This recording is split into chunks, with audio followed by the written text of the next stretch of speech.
வரும் சபா மாநில தேர்தலுக்கு முன்னதாக சில தரப்பினரால் ஊக்குவிக்கப்பட்டு வரும் சபாக்காரர்களுக்கே சபா என்ற உணர்வு மலேசியர்களை பிளவுபடுத்தும் தன்மையை கொண்டது என்று தேசிய முன்னணியின் தலைவர் டத்தோஸ்ரீ டாக்டர் அமர் ஜாகிர் ஹமீடி தெரிவித்துள்ளார். மத்திய அரசாங்க கூட்டணியில் ஒரு உறுப்பினராக சபா இருப்பதால் இத்தகைய உணர்வு எதிர்மறையான விளைவையே ஏற்படுத்தும் என்றும், மத்திய அரசாங்கத்துடன் நெருங்கிய உறவை பேணுவது அம்மாநிலத்தின் செழிப்புக்கும் வளர்ச்சிக்கும் முக்கியமாகும் என்றும் துணை பிரதமருமான ஜாகிர் தெரிவித்துள்ளார்.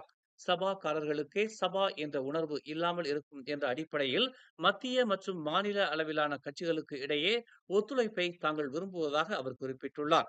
எல்லாவற்றிற்கும் மேலாக நாம் அனைவரும் மலேசியர்கள் என்று அவர் இதனை தெரிவித்தார். மேலும் செய்திகளை தெரிந்து கொள்ள தமிழ் மலர் நாளிதழை பாருங்கள்.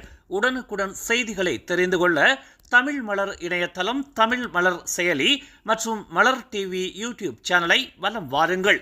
எங்களோடு இணைந்திருக்க மலர் டிவியை பதிவு செய்து கொள்ளுங்கள். உறவுகள் மகிழ்ந்திட விருப்பம் மற்றும் பகிர்வு சேவையை சொடுக்கிடுங்கள்.